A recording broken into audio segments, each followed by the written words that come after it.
주님의 기도를 하고 바로 시작하겠습니다. 성부와 성자와 성령의 이름으로 아멘. 하늘에 계신 우리 아버지, 아버지의 이름이 거룩히 빛나시며 아버지의 나라가 오시며 아버지의 뜻이 하늘에서와 같이 땅에서도 이루어지소서.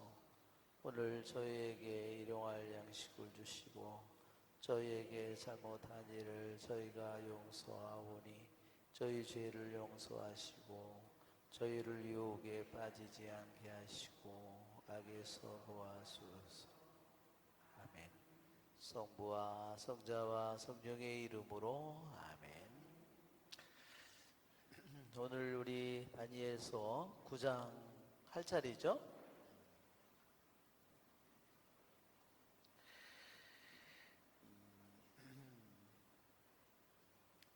지난번에는 우리 다니엘서 7장에 한때, 두때, 반때에 대해서 얘기 들었죠?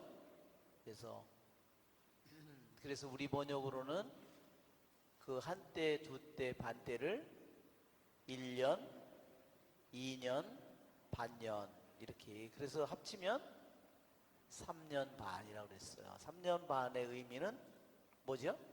7년의 딱 절반이에요. 그래서 완전히 재앙, 불행, 저주 이런 것을 말할 때, 그러니까 말하자면 7이 완전하다면 그것이 완전히 잘라진 거예요. 두 개로 완전히 동강난 겁니다. 완전히 동강난 거예요. 그래서 엘리야가, 예언자가 그 북이스라엘의 아하방을 따라서 바알신, 아세라신 우상을, 하느님을 버리고 그거를 섬기니까 이 엘리야 예언자가 단 몇 명이라도 살리려고 하늘에 주님께 비를 내리지 말라고, 차라리 굶어 죽는 것이 죄로 죽는 것보다 더 낫다는 거예요. 그래서 그 가뭄을 불러드립니다. 기도를 해서. 그것은 정말로 끔찍한 시간이죠. 자, 우리 오늘 이 다니엘서는요, 성경 중에서도 정말 어려운 책입니다. 왜냐하면 이것이 예언서잖아요. 유대인들은 이게 성문서라고 그랬어요. 유대인들은 이게 예언서의 성격이 강하지만 유대인들은 이것을 성문서에다가 집어넣는다고 그랬어요. 그것은 그 전에 이제 입문할 때 한 거니까, 그래서 여러분이 다시 한번 보시면 좋겠고, 다니엘서는 우리 그리스도교회에서 분류하는 것처럼 이것은 예언서입니다. 다니엘서는 특히 두 부분으로 나누어지는데 1장서부터 6장, 7장서부터 12장. 그래서 1장부터 6장에도 물론 예언적인 성격이 들어있어요. 왜? 그 그림에서 보면 거대한 상이, 네부갓네자르 왕이 꿈을 꿨는데 번쩍이는 무시무시한 커다란 상이 나타나죠? 그 상도 결국은 의미가 예언적인 겁니다. 그렇지만 1장부터 6장까지의 성격은 다니엘의 어떤 생애라든지 이런 거를 주로 다니엘의 생애를 주로 다루고, 다니엘의 생애, 그리고 삶의 원칙,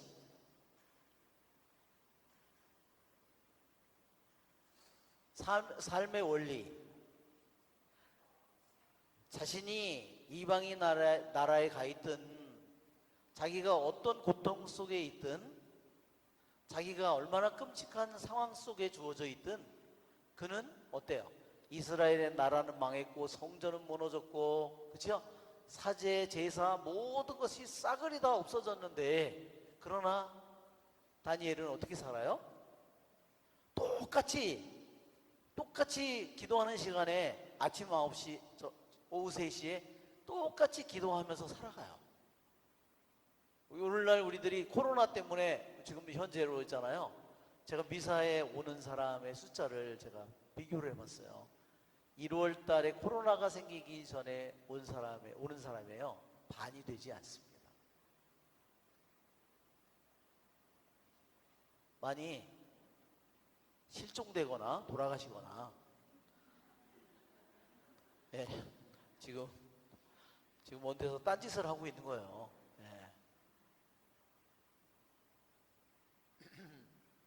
예.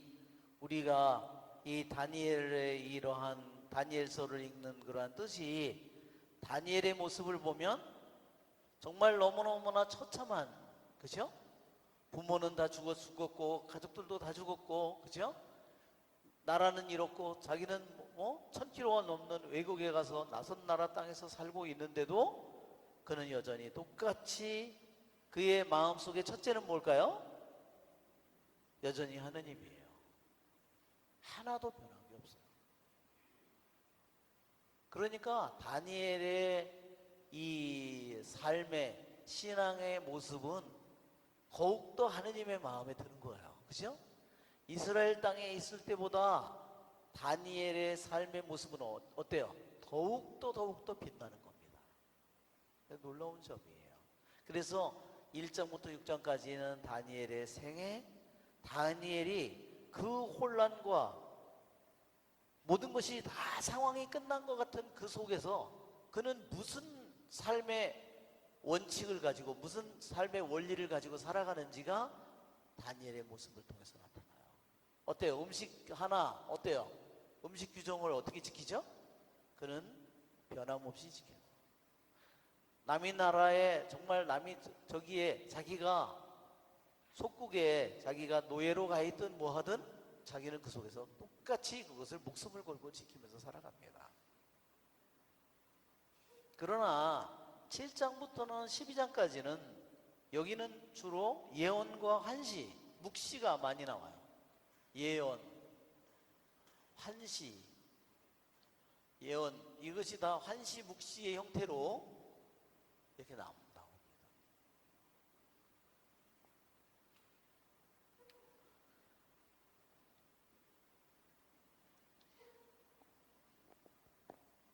자, 우리들이 이 다니엘서를 공부하기가 참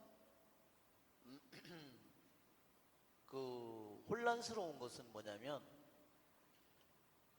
학자들이 다니엘서를 어떻게, 저작이 언제 나왔느냐, 다니엘서를 우리는 예수님께서 말씀하시기를 마태복음 24장에도 다니엘을 예로 들어서, 그러나 학자라고 하는 많은 사람들이 다니엘을 가상의 인물로 생각한다는 겁니다. 실제 인물이 아니라는 거예요. 그러니까 이거는 뭐예요? 다니엘서는 예언이 아니라 미리 어떤 일이, 어떤 사건이 아시리아, 바빌로니아, 페르시아, 마케도니아, 그 다음에 로마, 이 제국들이 생기기 이전에 하느님께서 이것을 미리 이러한 것을 보여준 예언이 아니라, 다 사건이 지나간 다음에 고통을 다 이 바빌론, 메데 페르시아, 그리스 다 지나간 다음에 나중에 거꾸로다가 누가 써서 예언인 것처럼 집어넣었다는 거예요. 이것이 거의 학자들이 대부분이 이것이 맞다고 생각한다는 겁니다. 네, 정말 미치고 환장할 노릇입니다. 하느님을 뭘로 만드나요? 하느님을 졸로 만드는 거죠. 그의 인생은 어떻게 될까요? 졸로 만드는 거지, 자기의 인생을. 왜? 하느님을 그 정도밖에 못 받아들이는 거예요, 하느님을. 그러니까 이 다니엘서를 이미 지난번에도 얘기했죠. 호르필이라는 사람이 이미 다니엘은, 이것은 미래 다니엘에 나오는 이 예언의 말씀들이 사건이 일어나기 전에 미리 다니엘을 통해서 하느님이 미리 보여준 예언이 아니라, 사건이 다 일어난 후에 그것을 거꾸로 다니엘의 이런 예언자, 가상의 인물을 내세워서 예언인 것처럼 꾸며서 책에다가, 여기에 말하자면 동화처럼 이것처럼 여기다 갖다 다 집어넣었다는 거예요. 어떻죠? 이 그러면 성경이 뭐가 되죠? 걸레가 되는 겁니다. 이 포르필이라는 자가 이미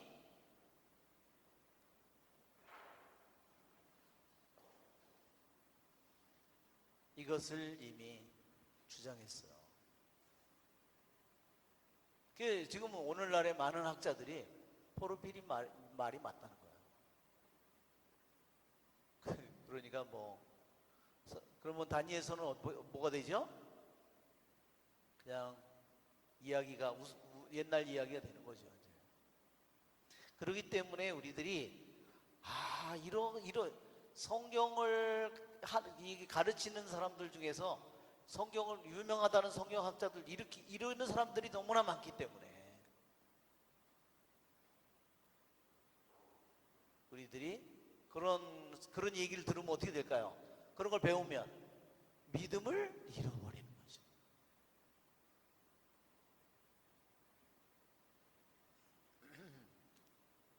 자, 우리는 그래서 오늘 우리가 그 예언의 부분에 해당하는 환시나 묵시를 통해서 오는 이러한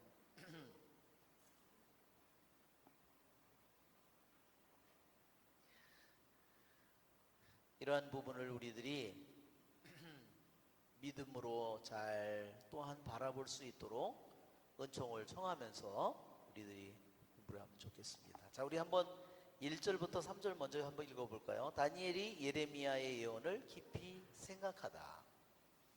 메디아족 출신으로 칼데아 나라 임금이 된 크세르크세스의 아들 다리우스 제1년이었다. 그의 통치 제1년에 나 다니엘은 성경을 펴놓고 예레미야 예언자에게 내린 주님의 말씀대로 예루살렘이 폐허가 된 채 채워야 하는 횟수를 곰곰이 생각하고 있었다. 그것은 이른 해였다. 그리하여 나는 단식하고 자루옷을 두르고 재를 쓴 채 기도와 간청으로 탄원하려고 주 하느님께 얼굴을 돌렸다. 예. 자, 칼데아는 어느 지방일까요? 여러분? 아브라함이 칼데아 우르에서 그 부르심을 받고 떠나죠? 자, 우리 지도를 한번 볼까요? 우리 지도, 이제 여기 보니까 약간 덥네. 네. 이 지도 말고 아마 저기 지도는 없나요? 저기 1장에 한번 지도를 맨 처음에 다니엘 1장을 한번 보면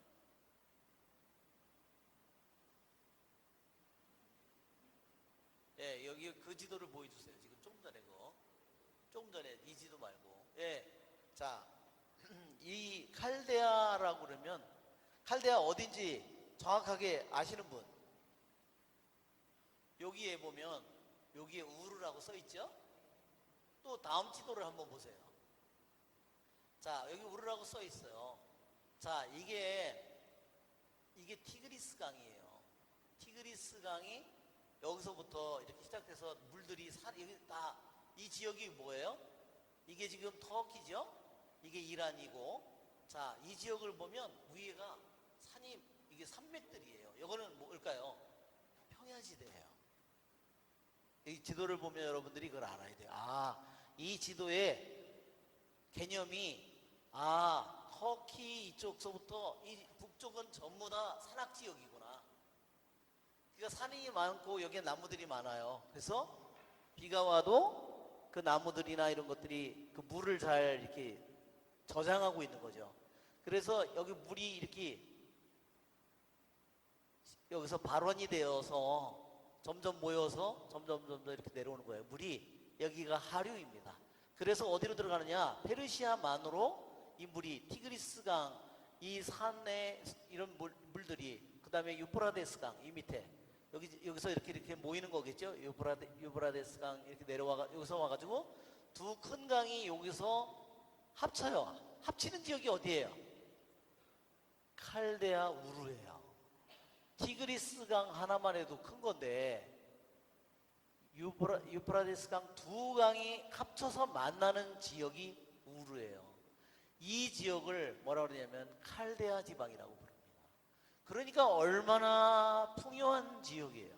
정말 상상할 수 없을 만큼 풍요한 지역이에요. 농산물이든 뭐 해산물이든 무슨 뭐 여러 가지 뭐 수많은 생산품들이 거기, 근데 하느님은 그렇게 부유하고 잘 사는 아브라함을 거기서 불러냈어요. 예. 너희 그렇게 배부르게 맨날 그렇게 하고 너 살면, 예. 그렇죠?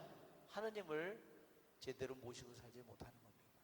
그래서 하느님께서 거지로 만들어가지고, 그 재산은 다 가지고 가지요, 물론. 그래서 나중에 가서 약속의 땅에 들어가서 평생 그 저기를 말하자면 그 방랑자처럼 그렇게 이주민처럼 살아갑니다. 자, 메디아족 출신으로 칼데아 나라 임금이 된 크세르크세스라고 되어 있는데요. 원래 히브리 성경에는 이게 아하스에로스라고 되어 있습니다. 아하스에로스는 고유명사라기보다 왕에 대한 호칭이에요.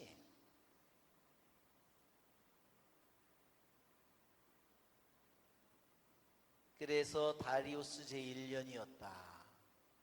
자, 여기 우리 이제 다시 원래 상태로 돌아가면 이제 9장에 들어가면 왕의 그 표를 보면, 왕의 그 연도표를 보면 맨 위쪽으로 가야 될 것 같은데, 위에 가면 여기에 이 연도표를 보면 여기에 보면 아시리아, 바빌로니아, 근데 바빌로니아, 그 다음에 페르시아를 지금 칼데아라고 그러는 겁니다. 페르시아를.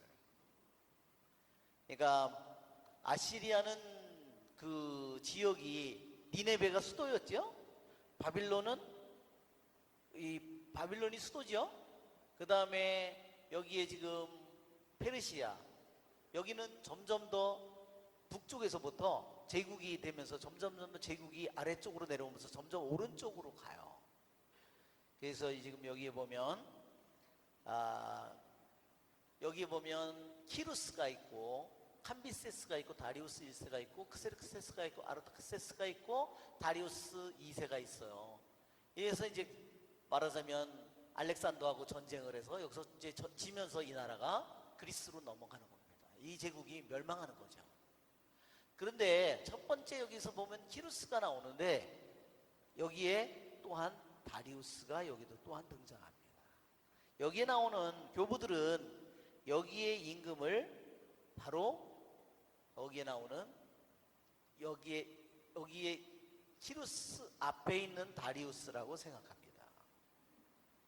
그러면 키루스가 고레스죠. 키루스가 고레스인데 고레스가 칙령을 내려서 이스라엘 백성을 돌아가라고, 누구 때문에 이스라엘 백성을 돌아가라고 그랬을까요?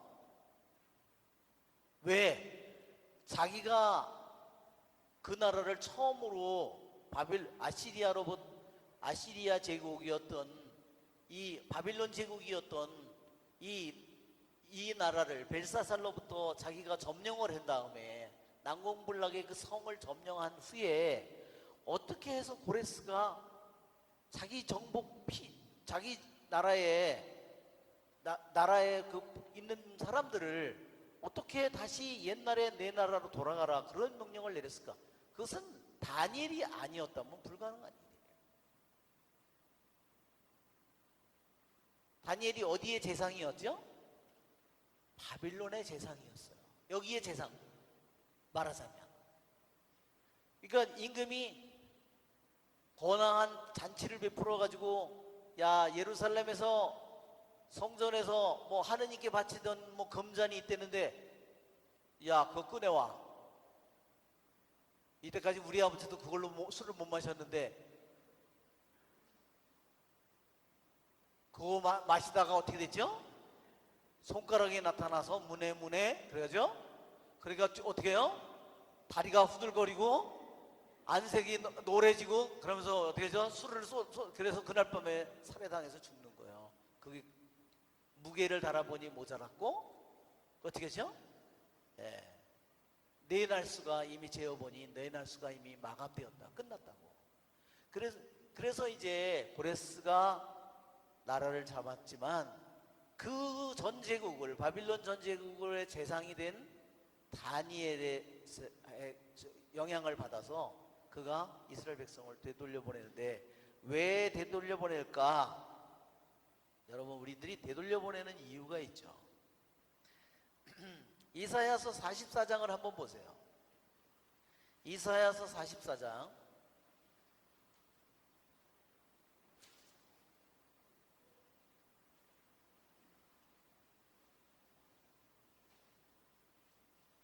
이사야 44장 보면 28절에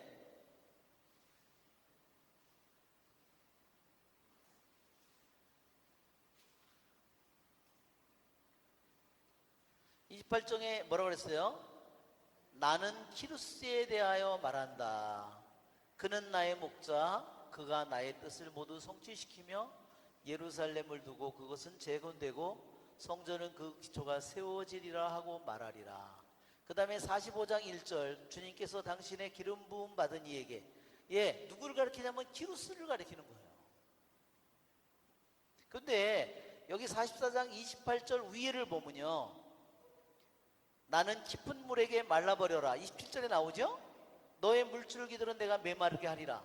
어떻게 해서 저 티그리스강 티그리스강을 방벽으로 세워진 이 왕궁이 무너졌느냐 이거예요.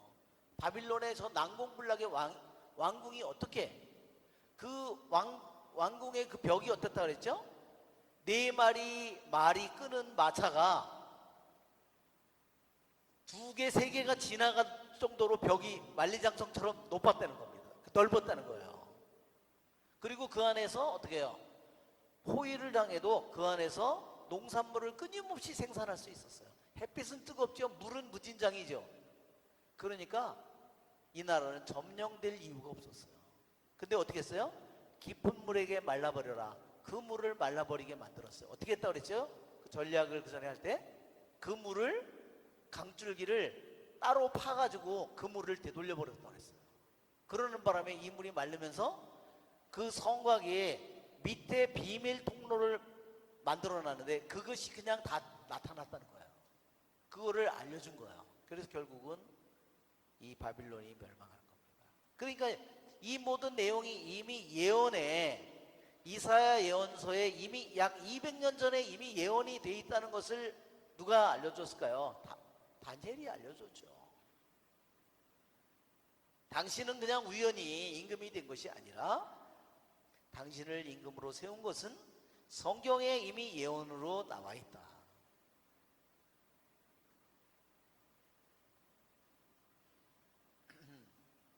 그러기에 결국은 이 고레스가, 말하자면 고레스가 이스라엘 백성을 되돌아가게 하는데, 다리우스 제1년이니까 말하자면 연도로 계산해 보면, 자, 우리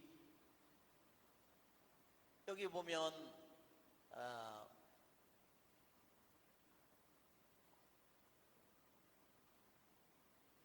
우리 한글로 된 파일이 있어요. 한글에 보는 파일이 70년에 2가지라고 있어요. 70년 귀향살이 2해석이 있어요. 자, 여기에 보면 유대인들이 멸망한 것은요, 3차례의 침공을 통해서 멸망했습니다. 네부카드네자르, 바빌론의 대왕인 네부카드네자르가 첫 번째 침공한 것이 605년, 두 번째 침공한 것이 597년, 세 번째 침공한 것이 586년. 이 성전이 완전히 불타고 무너진 것은 586년 BC예요. 첫 번째 605년, 이때 다니엘이 끌려갔습니다. 그러니까 유배가기 직전이에요. 여기서 보면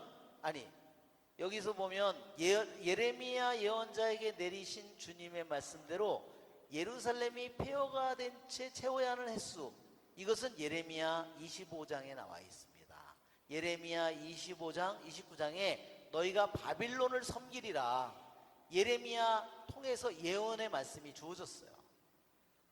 그러니까 70년을요, 605년 1차 침공에서 다니엘서부터 왕궁에 있는 사람들이, 고관들의 자식들이나 이런 사람들이 귀향을 가는 날짜로부터 70년을 따질 수도 있고요, 여기 있는 것처럼 성전이 불타고 완전히 멸망한 것으로부터도 70년을 따질 수 있어요. 귀향이 바빌론을 섬기는 해가 70년이라고 예레미야 예언자에 나와 있는데, 이것이요 두 가지로 봐도 다 70년이에요. 즉 첫 번째 다니엘이 귀향 간 1차 귀향자들, 귀향으로 바빌론으로 끌려간 것으로 보면 고레스의 칙령이 나올 때까지 또 70년 가까이 되고, 그 다음에 성전이 무너진 것부터 성전이 다시 세워지는 것까지 그렇게 봐도 70년이에요. 자, 예레미야는 그러니까 여기에 538년이에요. 고레스가 이제 메디아 페르시아의 임금으로 자리 잡는 해가 538년인데, 538년 BC인데 자기가 생각하니까 605년부터 따져봐요. 605년에 자기가 귀향을 왔으면 예레미야가 예언한 10년을 빼면 그러면 몇 년이 됐냐? 몇 년이 돼요? 자, 어메, 이게 이상하게 되네. 예, 잘못 계산했어요. 네. 어메, 이게 지워지지가 않네. 여기 고집 세네. 여기 535 BC예요. 605 BC에서 빼면 535, 70년이 되려면 535 BC가 되는 거예요. 그러니까 다니엘이 생각할 때는 이제 고레스가 왕이 이사야 예언서의 말씀대로 왕위에 올랐다면, 기름 부음 받은 자, 또 주님이 목자라고 부른 자, 그가 왕이 되었으면 이제 우리 기향살이가 끝날 때가 다 되어가네. 그렇죠? 그거를 말하는 겁니다. 그래서 다니엘은 어때요? 자기네 나라는 이미 다 완전히 끝났고, 한 세대를 25년, 30년이라고 생각하면 두 세대가 벌써 다 지나갔는데도 다니엘은 어때요? 끝난 게 아니에요. 왜? 하느님의 계획대로 모든 일이 이루어지기 때문에.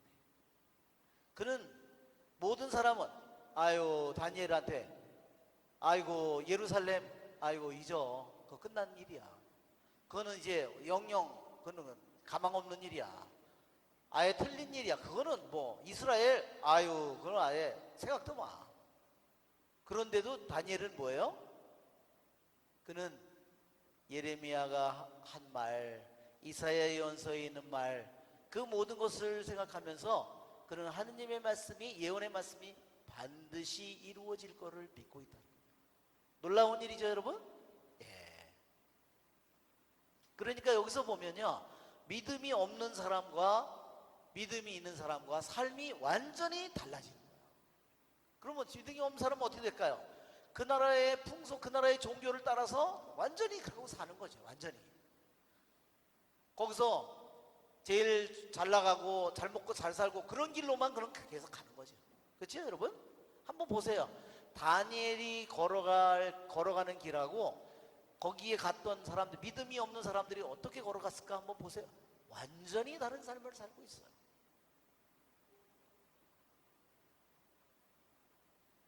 그것은 이른 해였다.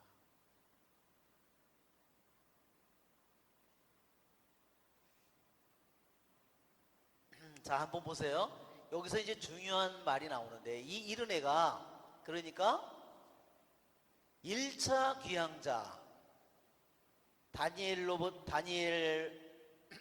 이 귀향을 간 제1차 귀향으로부터도 따질 수 있고, 또 뭘로 따질 수 있다 그랬어요? 제3차 귀향을 통해서 다시 유대에서 반란을 일으켜서 치드키야 왕 때 반란을 일으켜서 바빌론이 다시 와서 3년 동안을 포위하고 예루살렘이 멸망하고 치드키야 왕이 붙잡혀서 눈알이 뽑히고, 그죠? 이 끔찍한 그 자식들은 어떻게 했다고 그랬어요? 역사 기록에 의하면요, 왕자들은 어떻게 했냐면요, 다 기름에 튀겨 죽였어요. 거기에 대화 내용이 나오는데요, 어떻게 했냐면요, 왜냐하면 그때 이미 바빌론과 치드키야 왕을 세운 건 뭐 누구냐면요, 바빌론 제국이에요. 바빌론 제국과 계약을 맺었어요, 치드키야가. 그리고 치드키야를 왕으로 세워준 거예요. 바빌론과 계약을 맺었는데 그거를 자기가 어기고 누구와 몰래 계약을 다시 맺었어요? 이집트와 계약을 맺으면 자기네들이 살리라고 생각한 겁니다. 그래서 처벌을 받아서 왕자들은 모두 다 죽였는데, 뭐냐면 왕자들이 처형당하는 걸 다 보고 난 후에 눈을 뽑은 거예요. 너무 끔찍하죠? 그러니까 그것은 치드키야 왕이, 그때 누가 있었어요? 예레미야가 있었어요. 몰래 찾아가서 예레미야한테 물어봅니다. 어떻게 하면 좋느냐? 어떻게 일이 될 거냐? 그런데도 예레미야 예언자를 온전히 신뢰하지 못합니다. 그래서 그런 끔찍한 비극을 맞이합니다. 자, 일은 해였다, 이렇게 되어 있습니다. 자, 한번 여기서 우리들이 24절을 한번 보세요. 24절 한번 우리가 같이 읽어볼까요? 너의 백성과 너의 거룩한 도성에 정해진 이른 주간이 지나야 악행이 그치고 죄가 끝나며 속죄가 이루어지리라. 여기에는 뭐가 나왔어요? 이른 해가 아니라 이른 주간이라고 나왔어요. 이른 주간. 지금 여기서 다니엘 9장의 앞부분에서는 말하자면 70회를 얘기했는데, 다시 똑같은 9장 24절에서는 70주간을 얘기합니다.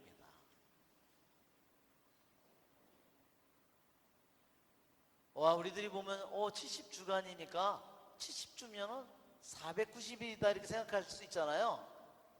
근데 이것은요, 70주간이 무슨 의미냐면, 이 주간이라는 말이요, 70 곱하기 7이에요. 그리고 이건 무슨 뜻이냐면요, 이것은 해예요. 그러면 몇 년이에요? 7, 7이 49, 490년을 가리키는 해요. 이게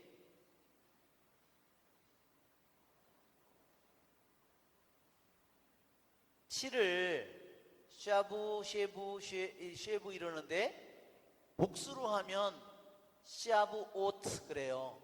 근데 이거는요, 샤부임이에요.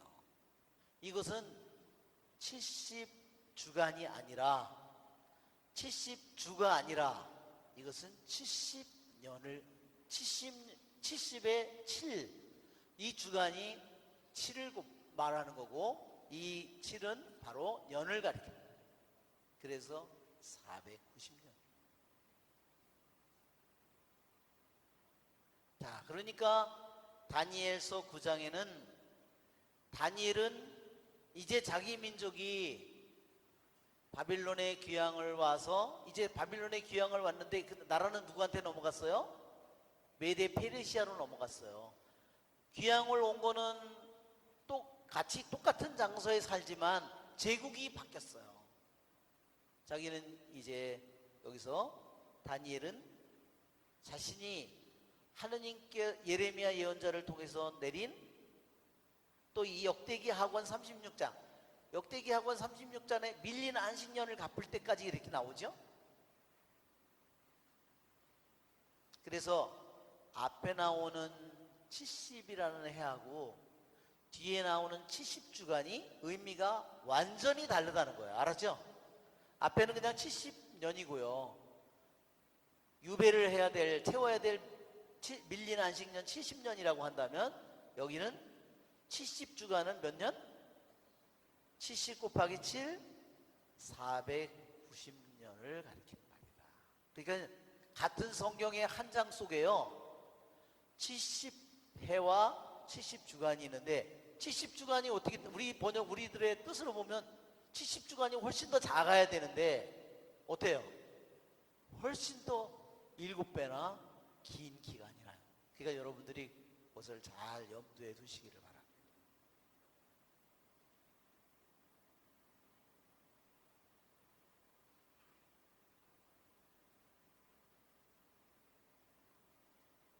그러니까 이제 다니엘은 이제 이 처벌을 받는 귀양살이의 기간이 거의 다 되어가고 있기 때문에 이제 다니엘은 한편으로 설레고 그렇지만 한편으로 걱정이 너무 많이 되는 거예요.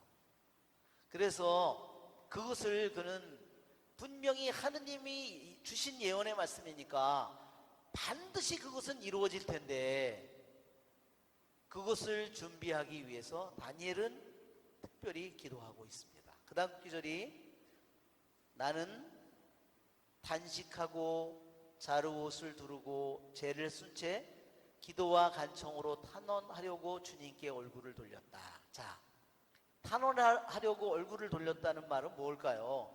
그가요 항상 예루살렘을 향해서 창문이 향해 있었고요. 그가 기도 시간이 되면 아침에 기도 시간이 뭐예요? 아침에 기도 시간이 9시예요. 유대인들이 타미드 제사를 바치는 거라고 했어요. 타미드, 그 전에 했죠? 타미드 제사, 아침에 유대인들이 타미드 제사 1년 된 양을 아침에 9시에 잡고 다시 오후 3시에 하나를 잡고 이 시간이요 기도 시간이에요. 지난번에 이 타미드 할 때 왜 그것이 기도 시간인지를 얘기했어요. 그때 무슨 기도를 바친다고 했죠? 혹시 생각나는 분 계세요? 예, 그때 18기도를 바친다고 했어요. 그때 18기도. 진짜 이 18기도가요, 지금 우리 미사 경문에 들어가 있습니다. 오늘의 주 하나님 참여 받아서 주님의 어르신의 은혜로 이 땅을 갖고 이 땅을 이게 어디 들어있냐면요 18기도 속에 들어있는 히브리 기도문이에요. 유대인들이 그러니까 사도행전에 보면 베드로와 요한이 오후 3시에 기도하는 시간이 되어서 한번 사도행전 한번 3장을 한번 보세요. 3장 1절 사도행전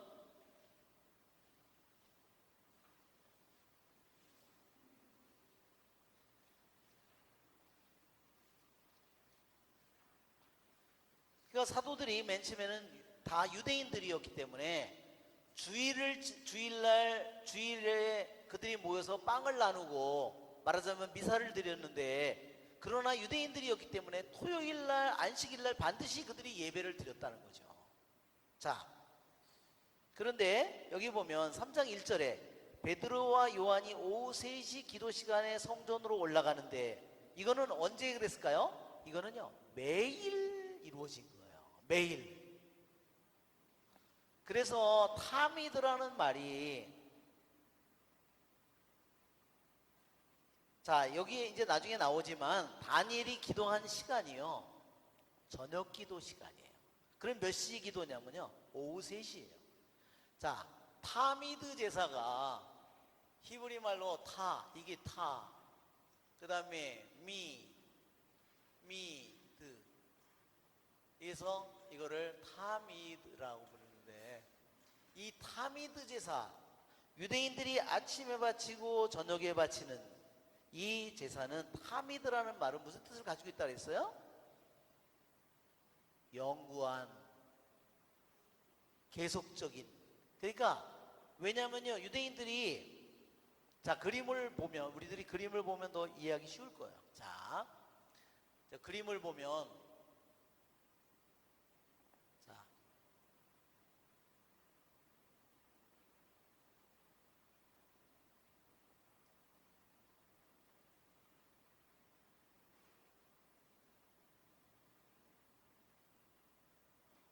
자, 이게 여기에서 지금 이거는 예루살렘의 솔로몬 성전이 지어지기 전에요. 그렇죠?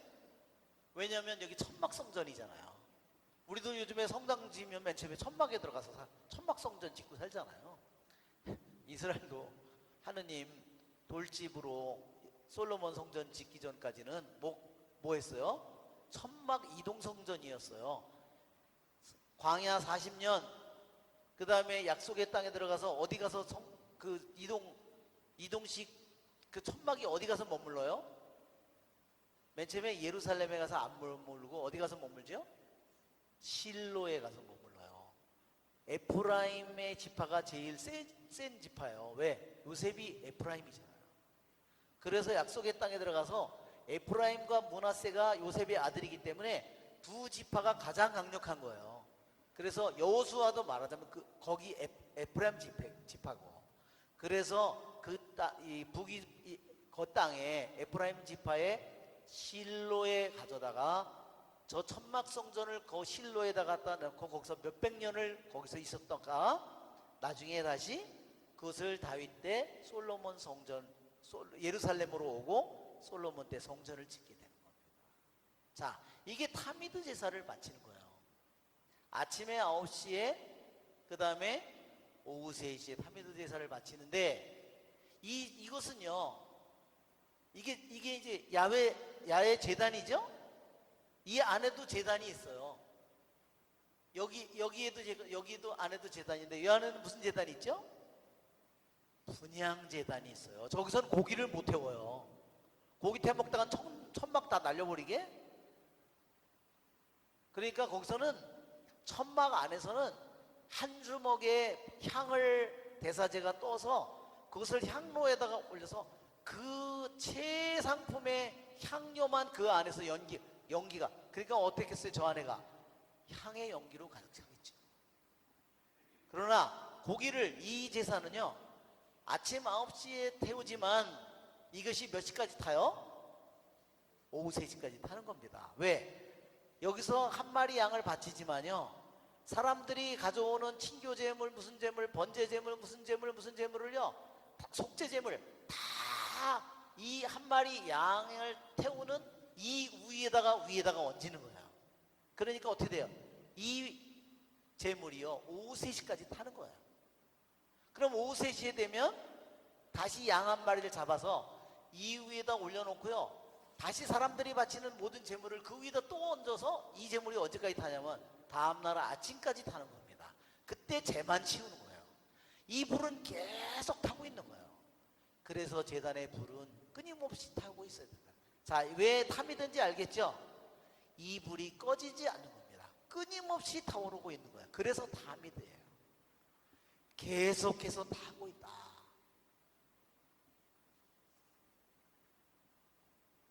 그런 의미입니다. 타미드라는 제사는 이 제단의 양의 제물이나 사람들이 바치는 곡식 제물이나 속죄 제물이, 이 제물이 끊임없이, 제일 중요한 것은 그 중에서 뭐냐면 양의 제물이에요. 매일매일 바쳐야 되는 제물. 아침 9시, 오후 3시에. 나머지는 그 위에다 말하자면 얹어지는 겁니다. 자, 우리가 21절을 보면 내가 이렇게, 뒤로 약간 9장 21절을 보면 내가 이렇게 기도하며 아뢰고 있는데 지난번 환시에서 본 가브리엘이라는 이가 저녁 예물을 바칠 때 빨리 날아서 나에게 다가왔다. 그러니까 여기에서 그가 기도를, 물론 저녁에만 기도한 건 아니겠죠. 아침에 일어나서부터 기도했는데 계속해서 그가 기도해서 저녁에 기도할 때 응답이 날라온 거야.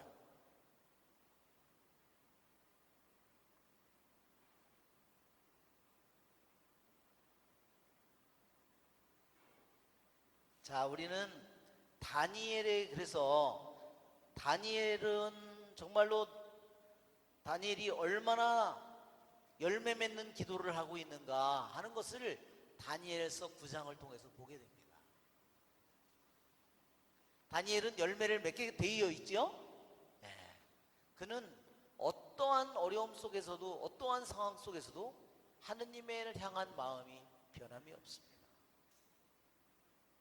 자신이 왕궁에 있든 자기가 노예 처지로 자기가 끌려다니는 신세여든 그는 어디에서든 부유한 왕궁에서 자기가 아무리 음식이 자기에 많더라도 자기가 굶주리더라도 그는 하느님의 법대로만 그는 식사를 하려고 한 것처럼 여기에서 그는 보면 그의 오로지 관심사는 예언의 말씀대로 예레미야 예언의 말씀대로 자기네들의 귀양살이가 끝나가는데 그러면 돌아가야 될 텐데 가서 뭐를 해야 될까? 성전은 어떻게 지어야 될까?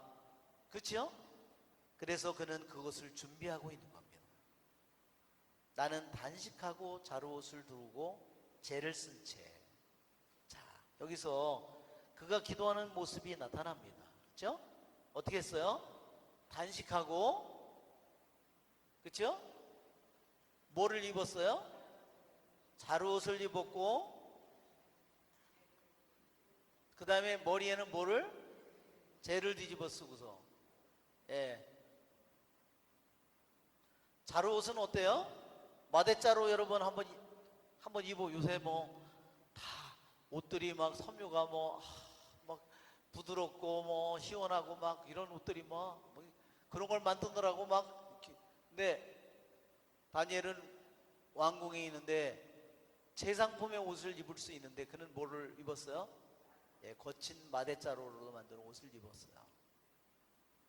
그러니까 어떻게 됐을까요? 움직일 때마다 그냥 따끔따끔하고 그렇겠죠. 예. 그리고 또 재를 뒤집었었어요. 이게 보면 정말 그가 얼마나 겸손되이 하느님 앞에 뭐예요? 자루옷은요. 그 전에 제가 영화를 보니까 서양 사람들이 사람이 전염병으로 죽으니까요. 다 자루에다 넣어가지고 픽 그냥 집어 던지면 끝이야. 이렇게 자루에다가 죽은 사람 시체 그냥 집어넣고서요. 이게 이렇게 짠맨 다음에 구덩이다 갖다 집어넣고 횟가루 하나 탁 불. 그러고서 그냥 가더라고. 정말 이 자루옷은 그런 뜻입니다. 나는 먼지니까 원래 먼지였으니까 먼지로 돌아갑니다. 그런 뜻입니다. 자루옷을 그러니까 입고 머리에 재를 쓴 것은 그것은 나는 더 이상 인간이 아닙니다. 나는 더 이상 살아있는 인간이 아닙니다. 이런 뜻이에요. 내가 하느님 앞에 내가 죽었을 때 나의 그러한 그 모습을 비참한 나의 모습을 미리 말하자면 묵상하는 겁니다. 그러니까 뭐예요? 의식주가 다 완전히 그쵸? 의식주. 의는 뭐예요? 자루옷, 식은, 단식, 주. 예, 재를 속에서 재를 뒤집어 쓰고 거기서 들어놓고 있는 거예요. 그게 침상이에요, 그가. 예, 그는 이렇게 참회하는 마음으로 겸손된 모습으로 그가 하느님께 기도합니다. 자, 4절을 보면 나는 주 나의 하느님께 기도하고 죄를 고백하며 아뢰었다. 그가 하느님께 간청을 하는데요. 여기에 보면 간청 이전에 뭐가 있어요? 죄를 고백을 하는 부분이요. 15절까지 이어지고요.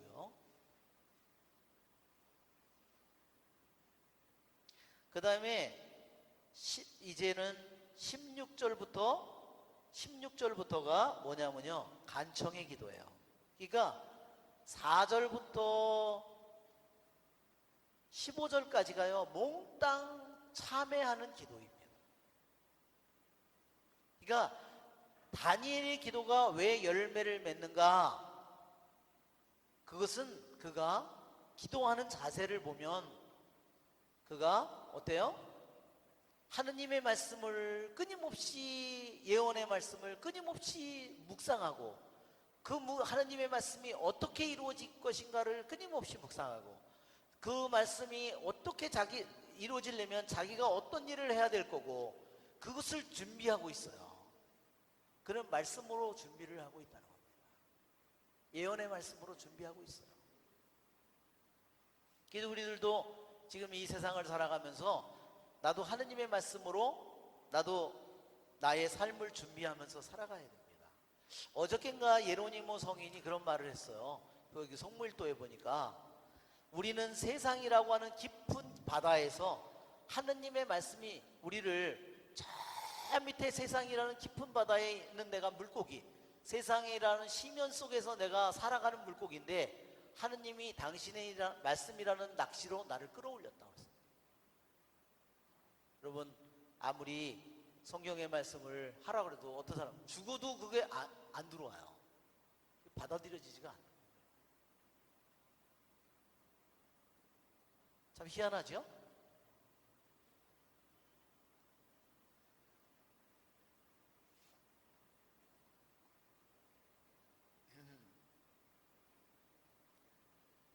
자, 그래서 다니엘은 열매를 맺는 기도를 하는 데 있어서 그는 하느님의 말씀을 성모님처럼 끊임없이 묵상하고 있었고, 하느님의 예언의 말씀이 반드시 이루어질 것을 믿었기 때문에 그 말씀을 끊임없이 그는 곰곰이 생각하고 있었습니다. 그리고 겸손되이 단식과 자루옥과 죄를 뒤집어 쓴 채 그는 기도하고, 그 다음에 그는 죄를 고백하면서 기도합니다. 죄를 고백하면서 하느님께 간청을 드린 거예요. 무조건 하느님께 이거 해달라고 그렇게 기도하지 않고 그는 먼저 죄를 고백했는데요, 자기 자신의 죄뿐만 아니라 뭐의 죄를 고백해요? 공동체의 죄를 고백해요.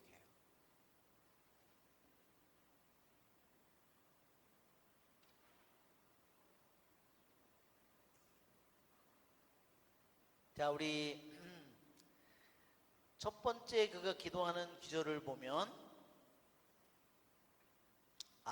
주님, 위대하시고 경애로우신 하느님, 당신을 사랑하고 당신의 계명을 지키는 이들에게 계약과 자애를 지키시는 분.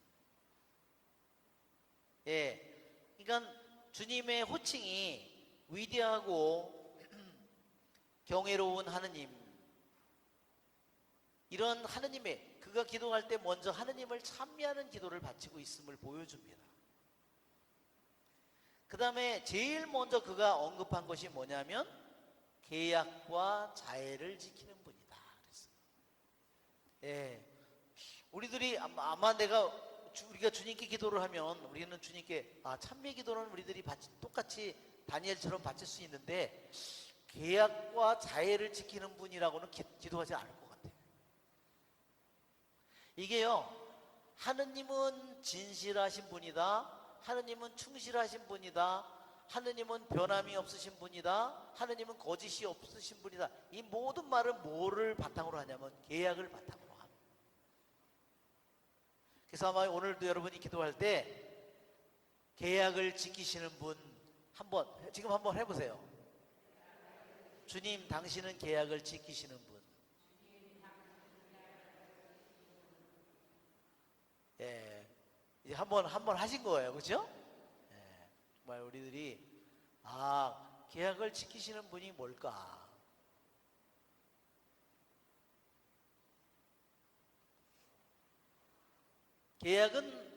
계약이라는 말은 이 성경에 정말로 구약 신약 성경을 꿰뚫는 가장 핵심적인 말이라고 얘기합니다.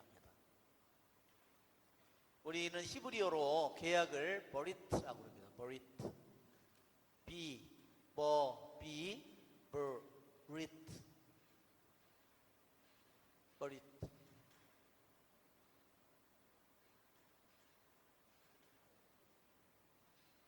자, 히브리 말로는 버리트라고 그러는데, 이 말은 어원이 뭐라고 그랬어요? 버리트라는 말은, 그러니까 여러분이 이거는 버리트라는 말은 이게 어원이 고대 언어에서 온 말이래요. 이 언어의 어원은 무슨 말에서 왔냐면요, 자르다라는 말에서 나왔어요. 자르다. 뭘 자르느냐? 계약을 맺을 때는요, 이 근동 사람들이요, 그 사람들이 개인 대 개인, 이 가족 대 가족, 부족 대 부족, 또는 나라 대 나라, 이렇게 계약을 맺을 때는요, 꼭 뭘 했냐면 짐승을 잡아가지고요, 반으로 쪼개놓고 꼭 계약을 맺었어요. 그 뭐냐면 내가 계약을 그리고서는 그걸 쪼개놓고서 그거 어때요? 섬뜩하지요? 소를 잡고 양을 잡고 뭐 염소를 잡고 뭐 이런 거를 그래서 아브라함이 하느님과 계약을 맺을 때 어떻게 계약을 맺어요? 3년 된 암소 그 다 그죠? 우리 여기 오늘 나올 텐데 예 지금 이겁니다. 아브라함 여기 짐승들을 다 이게 쪼개서 놓은 거예요. 가운데에 불가마가 지나갑니다. 횃불이 지나갑니다. 이 불은 누구를 의미할까요? 계약은요 꼭 두 당사자가 있어요. 그래서 짐승을 다 말하자면 소를 반으로 쪼개고 양도 반으로 쪼개고 그것은 누구를 의미하냐면요 계약의 양쪽 당사자를 의미합니다. 그리고 그 가운데를 두서 계약을 맺는 사람이 서로 손을 잡고 걸어가는 거예요. 말하자면 이게 결혼식이 그거예요. 결혼식이 말하자면 둘이 신랑 신부가 저기 하는데 그러고서 그 사이를 짐승을 잘라서 놓고 갈라놓고 그 다음에 그 사이를 지나가는 겁니다. 너가 이 계약을 지키면 너가 축복을 받겠지만 이 계약을 지키지 못하면 너는 저주를 받으리라. 그게 끔찍한 거야. 아주 정말 준엄한 겁니다.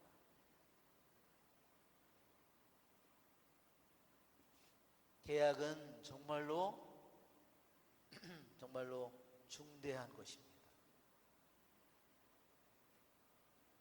그래서 구약에 커다랗게 몇 개의 계약이 있다고 그랬어요. 그 전에 구약 성경에는 커다랗게 6개 내지 7개의 계약이 있다고 그랬어요.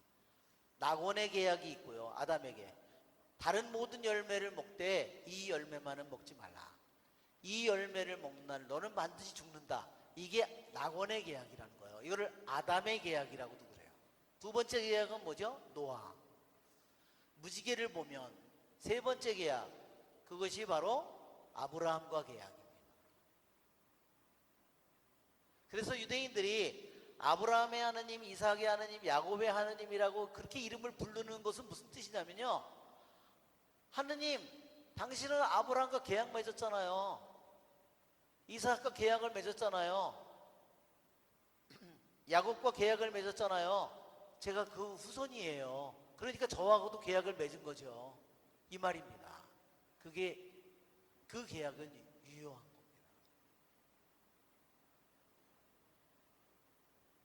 하느님은 어때요? 계약에 진실하고 충실하시다 하는 겁니다. 하느님은 절대로 당신이 약속한 계약을 맺은 계약을 절대로 깨트릴 수 없어요.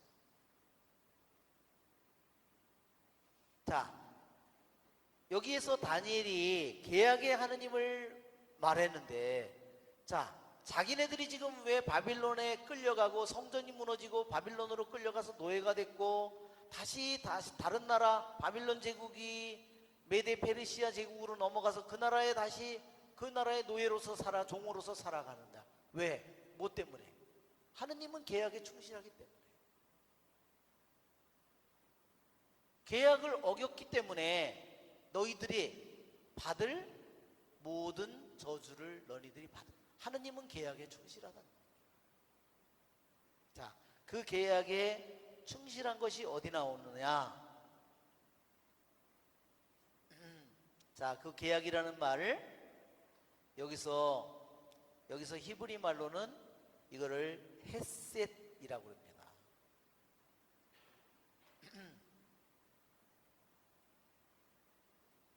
버리트하고 자해를 여기서 헤셋이라고 그러죠. 헤셋, 자해를. 계약은 버리트고 그 다음에 자해는 헤셋이에요.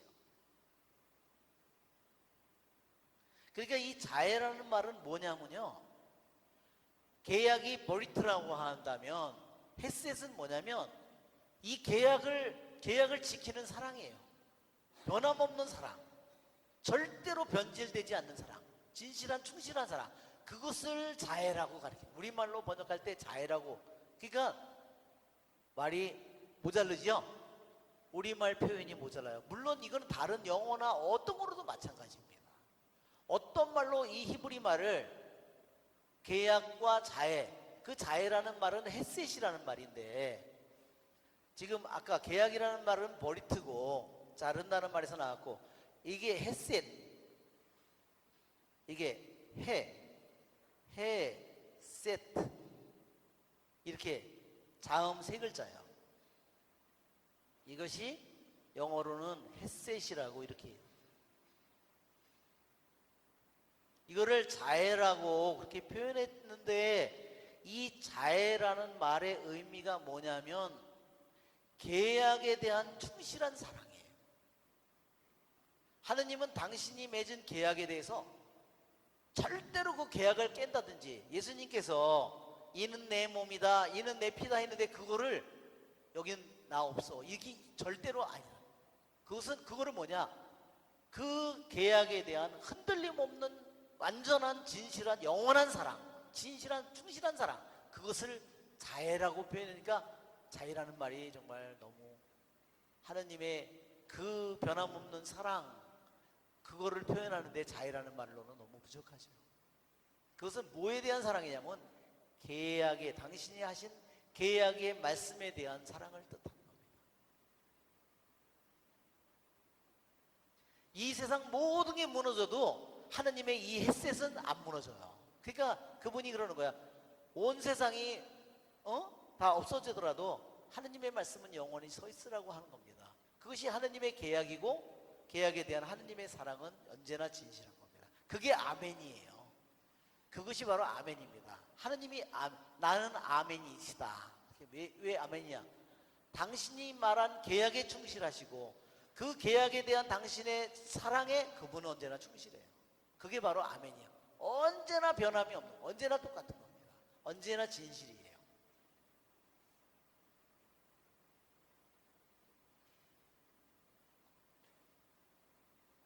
자, 그래서 우리 다니엘은 그가 기도할 때 제일 하느님에 대해서 먼저 내놓는 것이 뭐예요? 계약과 자애입니다. 계약에 대한 사랑. 그래서 우리들도 주님은, 그래서 아브라함의 하느님을 얘기하고 이삭의 야곱의 하느님을 끊임없이 얘기하는 거예요. 그것에 대해서는 절대로 여러분이 의심할 필요가 없어요. 알았죠? 흔들릴 이유가 없습니다. 자, 우리 잠시 쉬었다가 우리 두 번째 시간 하겠습니다.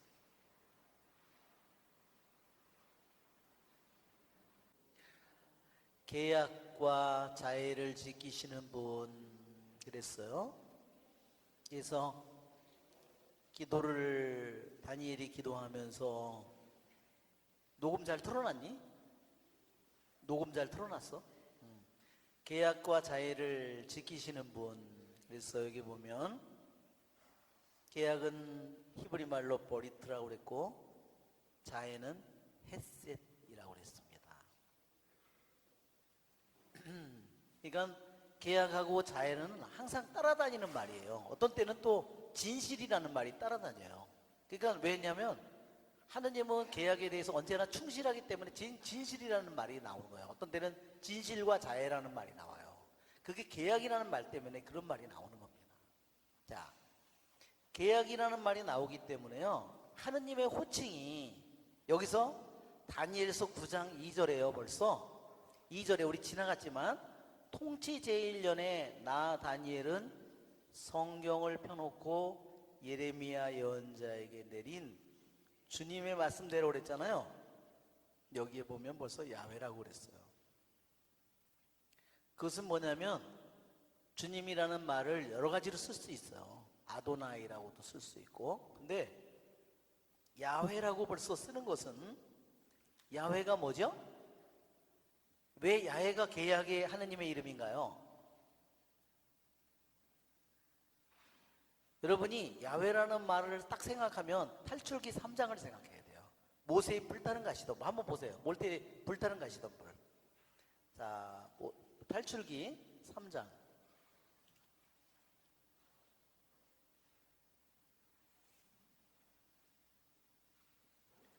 자,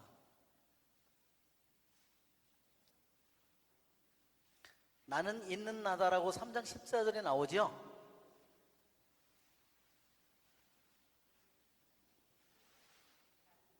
14절.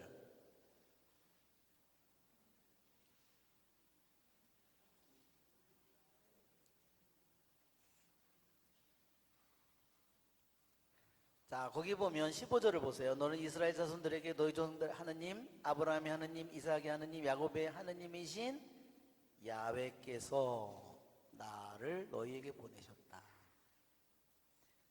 이게 계약의 하느님의 이름이에요. 하느님의 이름이 여러 가지, 하느님의 이름이 여러 가지가 있는데 하느님의 이름이 수십 가지가 있어요. 야훼 짜바오트, 뭐죠? 만군의 야훼. 그렇죠? 수많은 엘로힘, 하느님, 수많은 아도나이, 하느님의 이름이 수십 가지가 있는데 하느님의 이름 중에서 계약의 하느님을 표현할 때 쓰는 말은 야훼입니다. 야훼. 우리는 어떻게 쓰죠? 요드해, 해, 바브해 이렇게 씁니다. 이걸 읽을 때 여러분이 이렇게 읽으세요. 이거를 요드해, 이건 해고, 이거는 바브예요. 이게 원래 글자는 이렇게 된 겁니다. 이렇게 위에 작은 글자예요. 근데 이 글자를 이렇게 일자로도 써요. 이거를 바브라고 합니다. 그래서 이걸 읽을 때 우리가 영어식으로 표현할 때 이렇게 읽어요. 요드해, 바브해. 하느님의 이름을 발음하지 않기 위해서 이렇게 부르는 겁니다. 무슨 말인지 알겠죠? 한번 해볼까요? 요드해, 바브해. 네, 요드해, 바브해 그러면 아, 야훼구나 이렇게 여러분이 아셨죠? 이거를 우리는 쉼표같이 보이는데 이게 저기로는 요드예요. 이렇게 히브리 말로는 이렇게 읽습니다. 요드, 발음을 읽는 게 요드예요. 그래서 하느님 야훼를 얘기할 때 아, 제가 요드해, 바브해 그러면 여러분이 아, 야훼구나 그렇게 여러분이 알았죠? 요드해. 영어 강의를 맨날 듣다 보니까 사람들이 다 이렇게 부르더라고요. 요드해, 바브해. 자, 이 요드해, 바브해 야훼라는 이름이 하느님의 수많은 이름 중에서 수십 가지 이름 중에서 이 야훼라는 이름이 요드해 바브해는 뭐의 이름이에요? 계약의 하느님을 나타날 때 사용하는 이름이다.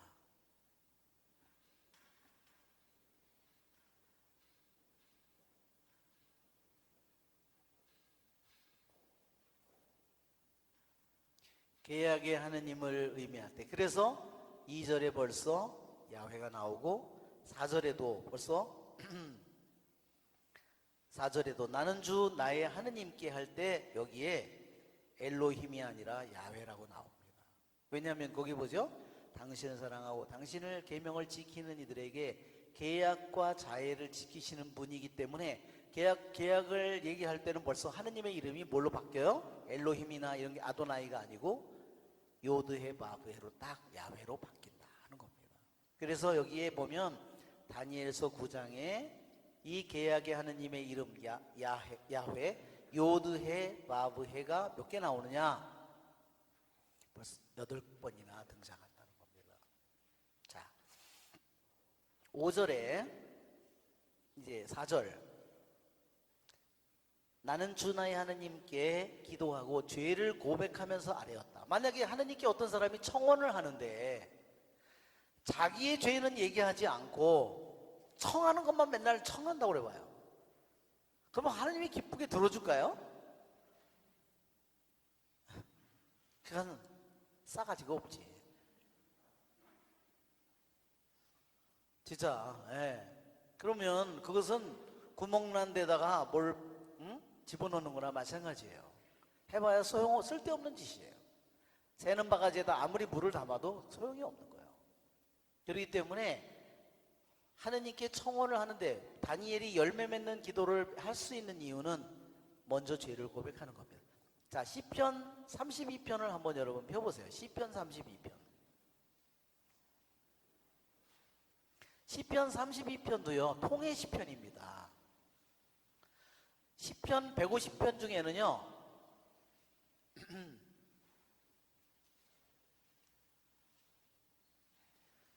통해 시편이 7개가 있는데 그 중에 32편,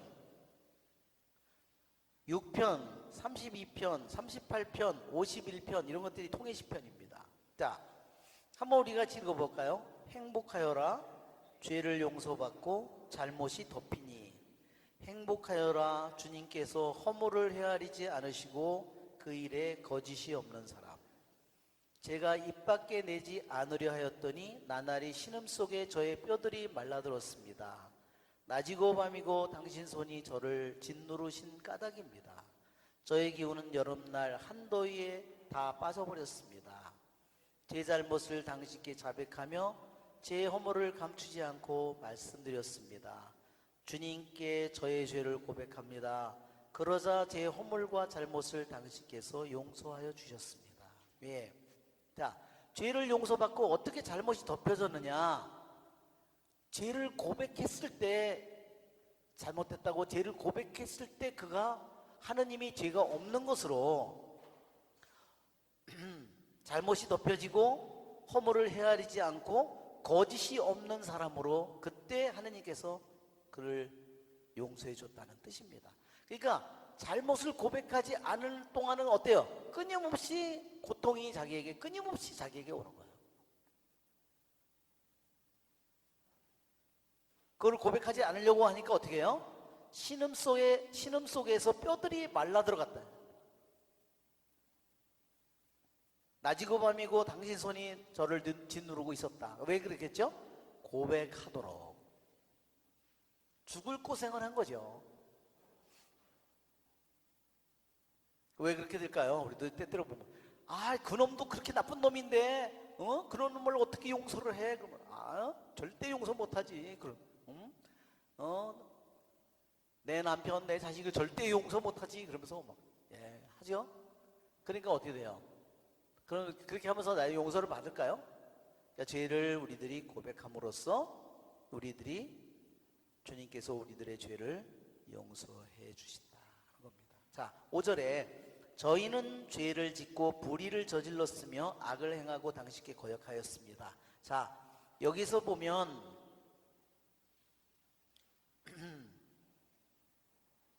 이 다니엘이 죄를 참회하는 기도를 바치고 있습니다. 죄를 지었다, 불의를 저질렀다, 악을 행했다, 당신께 거역했다, 당신의 계명과 법규에서 벗어났다. 이런 모든 것들이 여기 다 나오죠? 그래서 다니엘서 9장은요, 하나는 다니엘이 하느님께 말씀드리는 게 한 부분이었다면, 전반부라면요, 후반부는 천사가 가브리엘이 나타나서 다니엘에게 얘기해요. 하느님을 대신해서. 그래서 전반부는요, 다니엘서 9장이 다니엘이 하느님께 이렇게 말씀드렸다 하는 것이고, 그것에 대한 답변으로 후반부에서는 가브리엘이 말했다. 즉 누가 말한 거예요? 하느님이 말씀하셨다. 그러니까 두 가지가 나오는 겁니다. 이 다니엘서 9장에는 다니엘이 하느님께 말씀드린 것이 하나고, 또 하나 후반부에는 다니엘의 그 기도에 대해서 가브리엘을 통해서 하느님께서 말씀하시는 거예요. 이래서 간청과 하느님의 응답이 두 가지가 이 다니엘서 9장을 이루고 있습니다. 큰 틀로 보면 이와 같습니다.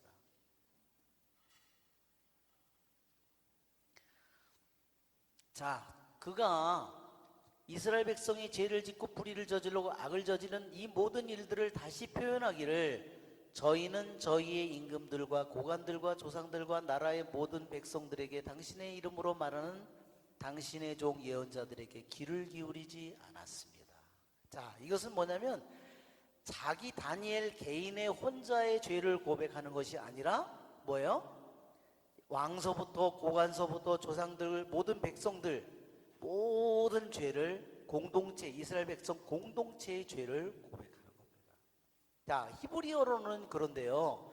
여기에서 제일 먼저 나오는 순서가 임금, 고관, 조상 이렇게 순서대로 이렇게 나왔는데요. 예언자 끝에 나왔잖아요. 히브리어로는요, 예언자가 1번으로 나온다는 겁니다. 히브리어 원래 성경에는.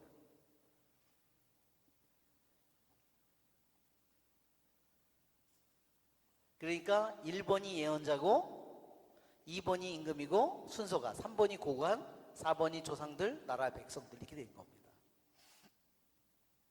여기서 나오는 것처럼 당신의 종인 예언자들의 말을 듣지 않는 것은 이미 그것을 예수님께서 말씀하시죠? 그래서 저희 형제가 5이나 있는데 죽은 사람이 되살아나야만, 그들이 예언자의 말도 듣지 않는다면 누가 가서 부활해서 살아난다고 해도 믿지 않을 거라고 그랬어요. 그러니까 예언자들의 말을 우리들이 성경에, 구약 성경에 수많은 예언서들의 말씀이 있고 신약에도 예언의 말씀들이 많죠. 약속의 말씀들이 많잖아요. 그 말씀을 내가 귀담아 듣지 않는다면 내가 길이 없는 겁니다.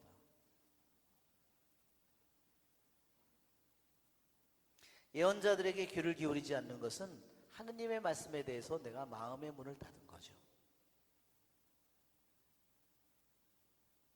그러니 우리는 성경을 그래서 읽을 때 더욱더 열린 마음으로, 더욱더 겸손된 마음으로, 더욱더 낮추어진 마음으로 그 말씀을 귀 기울이고 그 말씀을 이루도록 있는 힘을 다해야 됩니다. 만나자면 우리들이 이 세상을 떠난다면 그 다음에는 내가 할 수 있는 길이 다 하나도 없잖아요. 내가 살아있는 동안에, 내가 점점 나이가 들어서 이제 힘이 다 빠지고 정신도 왔다 갔다 하고, 그럴 때 내가 그때 정신 차려서 다 하느님의 말씀을 이루려고 할 수 있을까? 그때는 이미 끝난 시간이죠. 그렇죠? 네, 그때는 이미 시간을 놓친 겁니다. 자, 7절. 주님 당신께서는 의로우십니다. 자, 여기에 이제는 주님이 아까는 아까는 위대하고 경이로우신 하느님이라고 그랬고 계약과 자의를 지키시는 분이라고 했는데, 여기서 이제 7절에서는 주님은 의로우신 분이라고 얘기했습니다. 주님은 의로우신 분이에요. ጼ다크라고 그럽니다. 히브리 말로는 ጼ다크. 이게 의롭다는 말이 그래서 신약 성경에도 자주 나오는 말입니다. 하느님의 의라는 말이, 의를 이룬다는 말이 자주 나오죠. ጼ다크, ጼ다크. 오메, 다. 뭐 헷갈리네 제가. ጼ다크 이 부분. 네, ጼ다크. 이게 이런 크예요. 피자, ጼ다크. 이게 뭐냐면 영어로는 피자처럼 보이죠? 근데 이게요, 발음으로는 Q예요. 히브리 말로는 영어로 모양으로 보면 피자같이 보이는데요, 발음 기호는 Q입니다.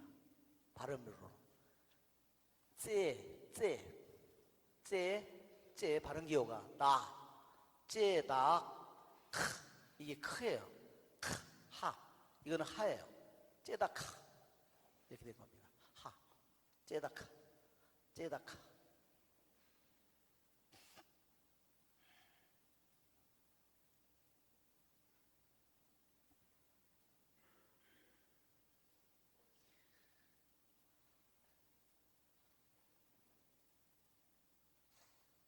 이게 여러분, 째덱이라는 저 말이요, 째다카, 째덱 이 말이,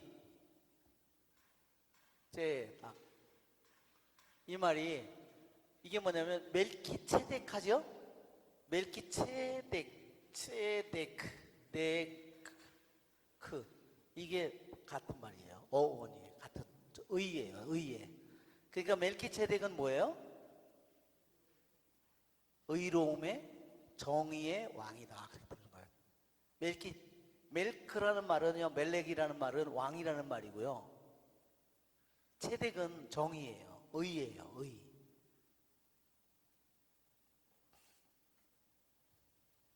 우리는 이 성경에, 구약 성경에 있는 이 언어가 다른 나라, 그렇죠? 다른 나라의 언어잖아요. 문화가 다른. 그 다음에 시대가 벌써 몇 년 차이가 날까요? 지금 다니엘서에서 말하는 ጼ덱이라고 할 때 뭐 성경 창세기나 해서 멜키ጼ덱이다, 예루살렘 살렘의 왕이다, 이렇게 나오면 창세기 나오면, 그럼 몇 년 전의 얘기예요. 지금으로부터 3,000년 전, 4,000년 전 얘기인데, 그러면 그 당시에 ጼ덱이라는 말이 뭐냐?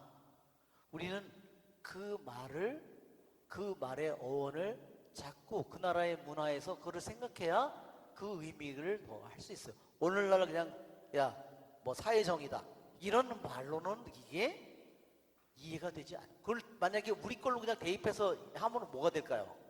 그러면 이해가 안 되는 말입니다.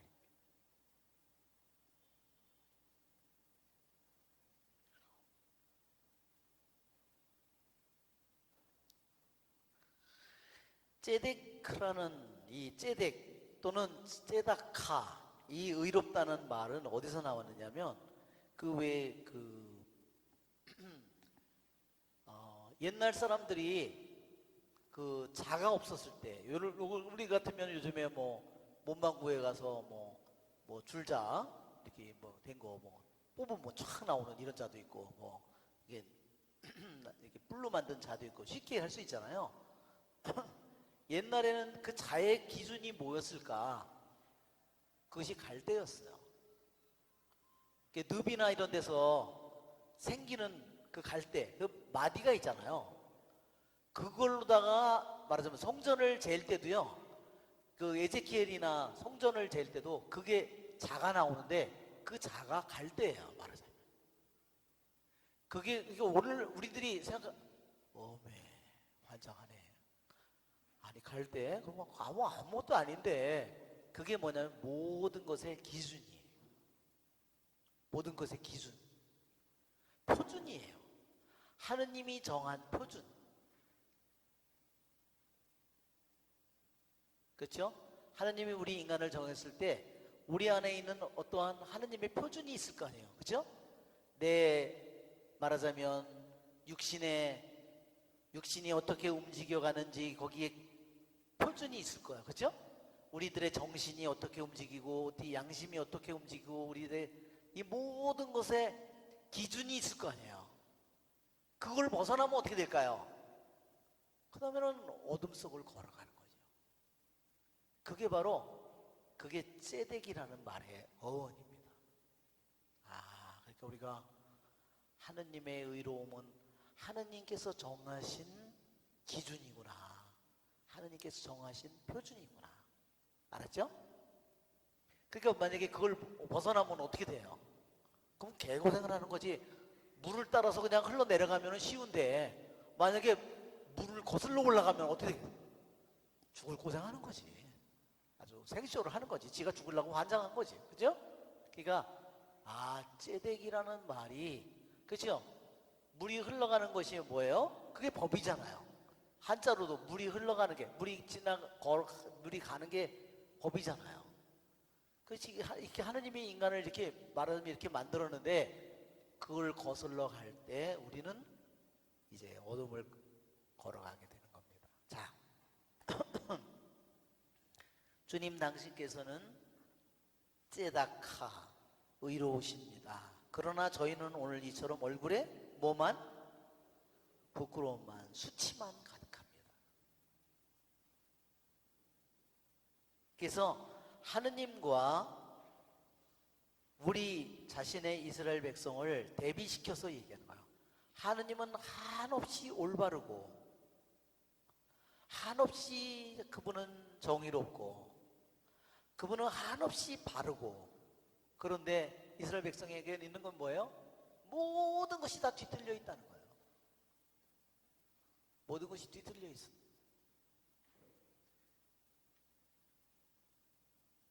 그래서 남아있는 게 수치밖에 없어요. 유다 사람, 예루살렘 주민들, 가까이 살든 멀리 살든 당신께 저지른 배신 때문에 당신께서 내쫓으신 그 모든 나라에 사는 이스라엘인도, 그러니까 예루살렘에 지금 사는 몇 명 안 된 사람이든 귀양가 있는 사람이든 모두가 다 얼굴에 수치밖에 없다. 왜? 예루살렘에 다른 나라 사람들이 이미 들어와서 자리를 잡았잖아요. 그렇죠? 다른 나라 종교를 믿어야 되고, 그렇죠? 다른 나라 신을 모셔야 되고, 자기네들도 끌려와서 그런 처지에 있고, 주님, 저희 임금들, 고관들, 조상들을 비롯하여 저희는 모두 얼굴에 수치만 가득합니다. 왜? 그걸 불러들인 건 누구예요? 그거는 자신들이 불러들인 거죠. 하느님 대신에 뭐를? 하느님 대신에 우상을 섬기고, 하느님 대신에 돈을 섬기고. 여러분 요즘에 보세요. 어제도 뉴스 인터넷에 보니까 미국의 코로나가 하루에 5만 명이 넘는데요. 이 원칙이 뭔지 아십니까? 원칙이요. 1번이 경제입니다.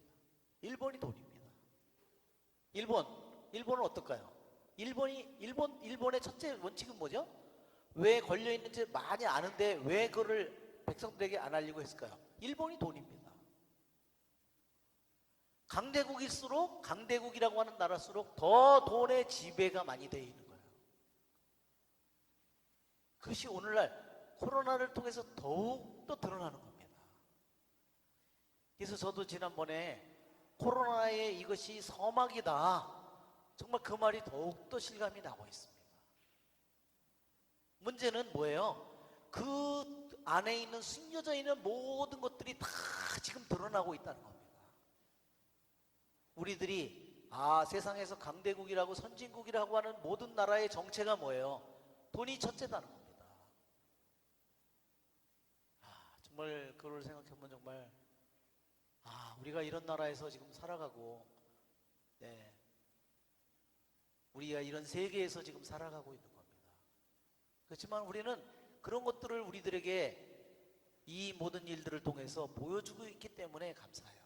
우리도 그런 것을 똑같이 그런 정신의 영을 따라서 산다면 우리도 멸망밖에 남는 게 없다는 겁니다.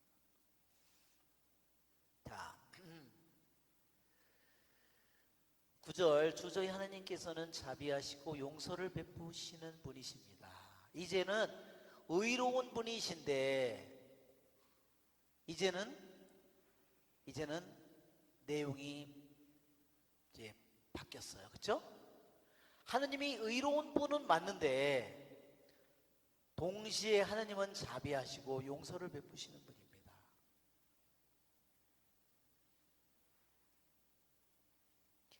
10절에 주 저희 하느님의 말씀을 듣지 않고 당신 종의 예언자들을 통하여 저희 앞에 내놓으신 법에 따라 걷지 않았습니다.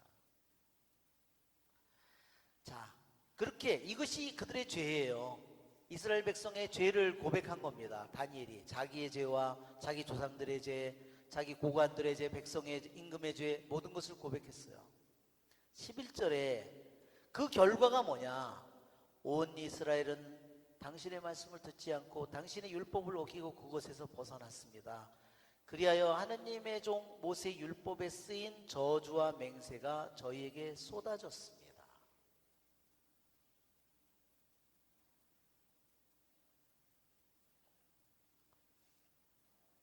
저희가 주님께 죄를 지었기 때문입니다. 그래서 스가랴에게 그러죠?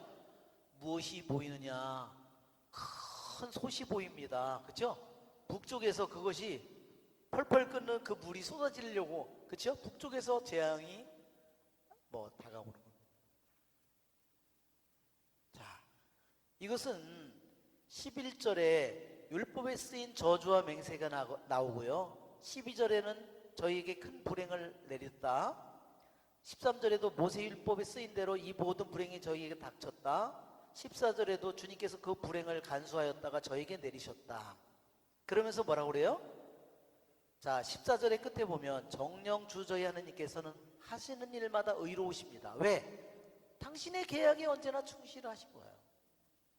그것을 내린 것은 이러한 불행을 그들에게, 여기 보면 불행이 3번이야. 주님이 내린 저주와 그게 3번이나 나오는 겁니다. 자, 우리가 레위기 26장을 한번 펴보세요. 이것이 바로 계약의 내용입니다. 레위기 26장. 하느님과 이스라엘 백성이 맺은 계약, 시나이 계약. 아까도 그랬죠. 낙원의 아담과의 계약, 노아와의 계약, 아브라함과의 계약. 그 중에서 구약 성경에서 가장 중요한 계약은 시나이 산에서 모세를 통해서 맺은 그 계약입니다. 그 계약에 그 26장 48절부터 57절을 읽어보면, 자 14절에 뭐 있어요? 거역에 따르는 벌이 나오죠. 26장의 맨 계명들의 요약 3절을 보세요. 순종에 따르는 상과 14절에 거역에 따르는 벌이 나옵니다.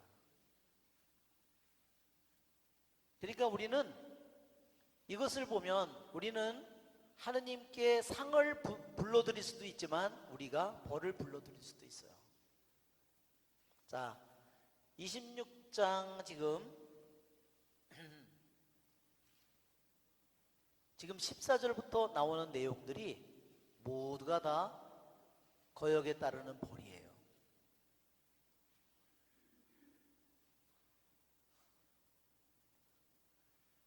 뭐 이것을 뭐 우리들이 지금 다 읽으면 그냥 뭐 시간이 끝날 테니까, 그 다음에 신명기 28장을 한번 보세요. 신명기 28장에 또 같은 내용이 다시 나옵니다. 신명기 28장.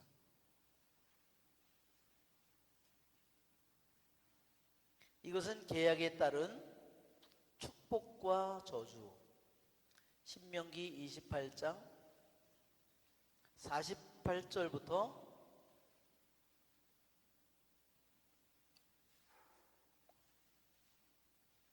48절. 너희는 굶주림과 목마름과 헐벗음과 온갖 궁핍 속에서 주님께서 너희를 치라고 보내시는 너희 원수들을 섬기게 될 것이다. 그렇죠? 49절에도 주님께서는 너희를 치라고 땅끝 먼 곳에서 한 민족을 데려오실 것인데 너희가 알아듣지도 못하는 말을 하는 그 민족이 너희에게 독수리처럼 날아들 것이다.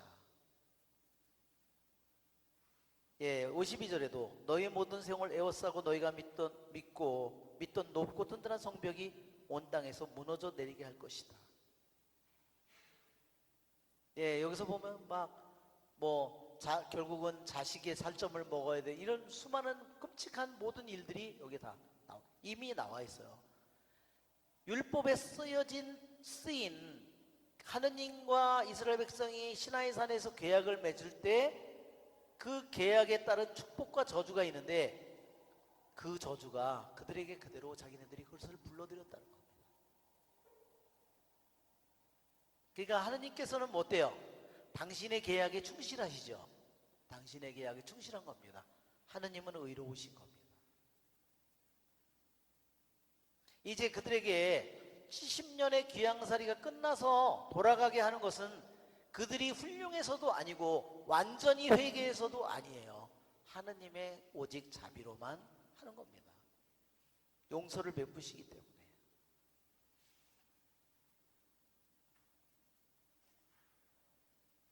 13절에 보면 모세의 율법에 쓰인 대로 이 모든 불행이 저희에게 닥쳤습니다. 우리 11절에 모세의 율법에 쓰인 저주와 맹세가 저에게 쏟아졌습니다. 같은 거죠. 그러나 저희는 저희의 죄악에서 돌아서지도 않고 당신의 성실하심을 깨닫지도 못하였습니다. 그러면서 저희 하느님께 호의를 간청하지 않았습니다. 예, 다니엘이 여기서 걱정하는 것은 뭐냐면 70년의 귀양살이를 왔는데 많은 사람들은 어때요? 이제 믿음조차도 잃어버린 사람들이 많다는 거예요.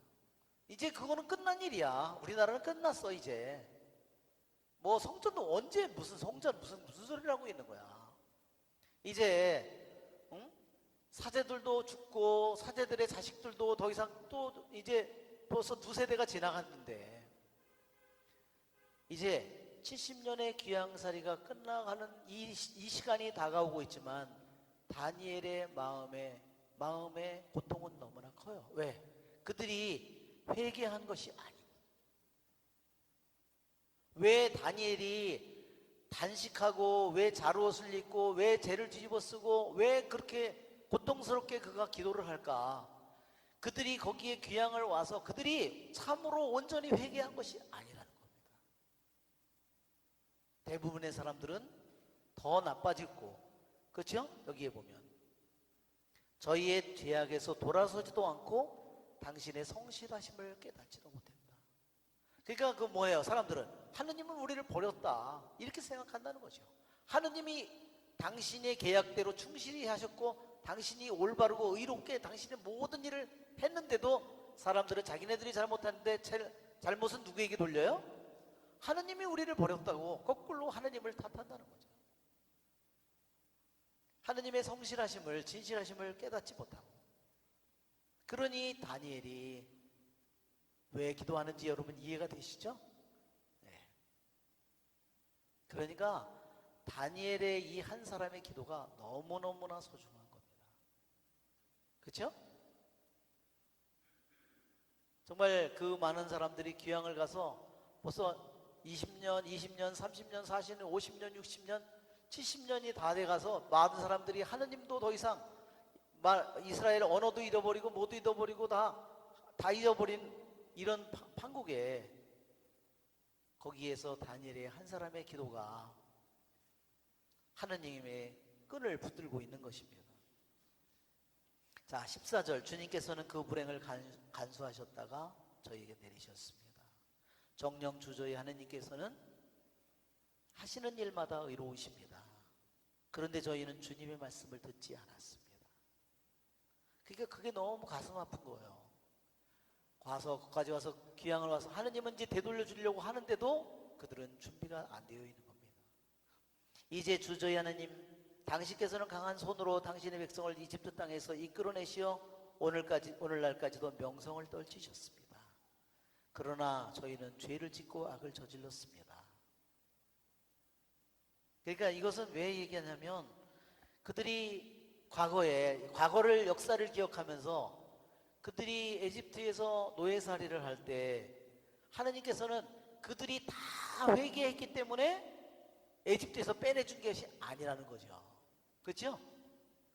하느님께서는 그들이 에집트에서 고생을 신나게 해서 정신을 차려서 거기서 불같은 뜨거운 고통을 받고 그들을 완전히 다 회개했기 때문에 하느님이 거기서 빼내준 게 아니라는 거예요. 하느님이 자비로 그들을 빼줬지 않느냐. 그러니까 그것을 다시 상기시키고 있는 겁니다.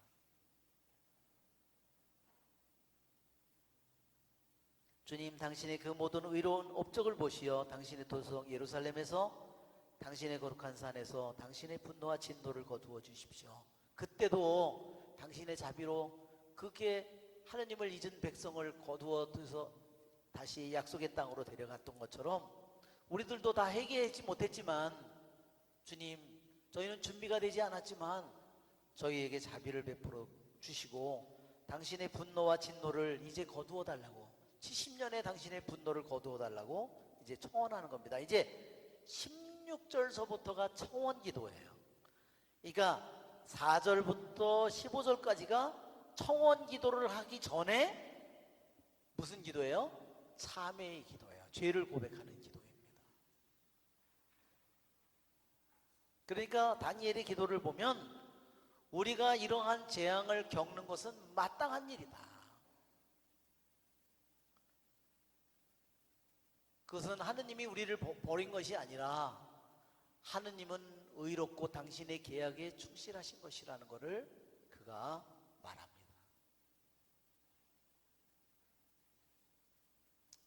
저희 죄 때문에 예루살렘과 당신의 백성 주위에 있는 모든 민족들에게 수치가 되고 말았습니다. 그러니 이제 저희 하느님, 당신 종의 기도와 간청을 들어주십시오. 들어달라고 얘기합니다. 주님, 당신 자신을 생각하시오. 그러니까 뭐를 생각하시오? 이 불쌍한 백성을 보시고가 아니라 당신 자신을, 당신의 이름을 위하여 황폐한 당신 성소에 당신의 얼굴을 빛을 비추어 달라고. 예, 정말 아무것도 없는 폐허인데, 그쵸? 짐승이나 살고 예루살렘 성전이 70년이 지나서 그와 같이 됐을 텐데 당신이 돌려주겠다고 했으니까 다시 예루살렘으로, 그러니까 반드시 성전을 세워질 것이니까 다시 황폐한 당신 성소에 당신의 얼굴의 빛을, 당신의 영광의 빛을 비추어 달라는 거예요. 그것은 반드시 이루어질 일이죠. 그러니까 우리는 이걸 보면 다니엘이 정말 얼마나 세상에 인간의 생각으로는 불가능한 일인데, 그렇죠? 그럼 뭐 돈이 어디 있고 그걸 할 사람들이 어디 있어요? 근데도 다니엘은 황폐한 당신 성소, 다니엘의 마음속에 있는 게 뭔지 아시겠죠? 예루살렘 성전이에요. 그 성전이 다시 세워지기를 그가 기도하고 있는 겁니다. 저희 하느님, 귀를 기울여 주십시오. 들어주십시오. 눈을 떠주십시오. 그리고 봐주십시오. 귀를 기울여서 들어주시고 눈을 뜨시고 보아달라고 합니다. 왜? 하느님이 눈이 있고 귀가 있어서가 아니라 의인화시켜서 하느님을 얘기하는 거죠. 하느님이 안 들으려고 그러고 하느님이 안 보려고 하면 우리는 끝이다 그 말이에요. 이 말은 우리 인간도 그렇잖아요. 그래서 부부도 어떤 때는 한 달을 얼마나 서로 힘들겠어요. 말 한마디 안 하고, 그죠?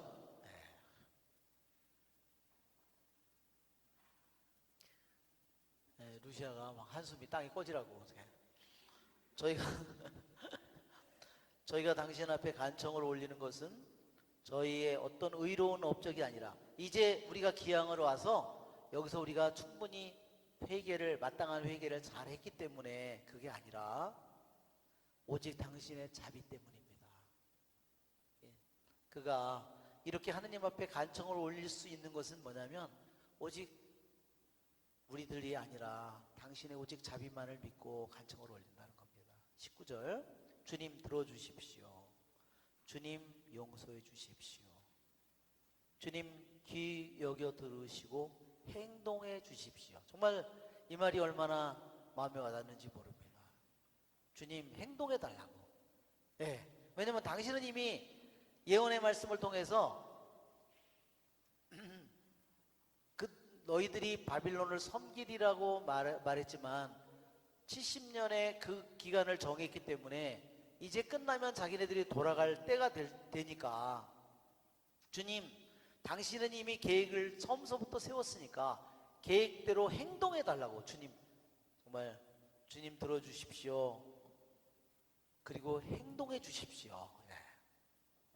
정말 놀라운 기도예요. 그렇죠?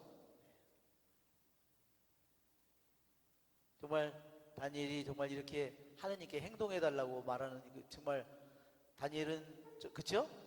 마땅한 자신의 회개와 공동체의 죄를 위해서 용서를 빌고 참회했고, 그리고서 이제 하느님께 자비를 간청하면서 행동해 달라고 간청하고 있습니다.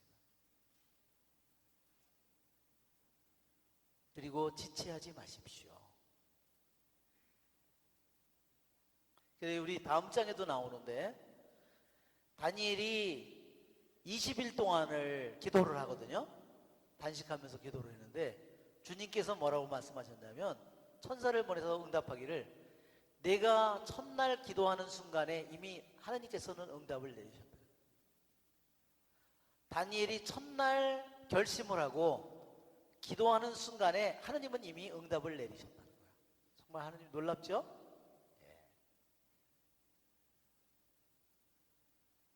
그러니까 하나님은 언제 행동하셨어요?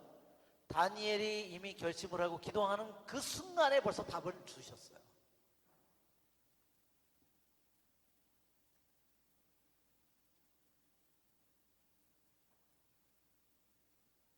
저희 하느님, 당신 자신을 생각하시어 그리하여 주십시오.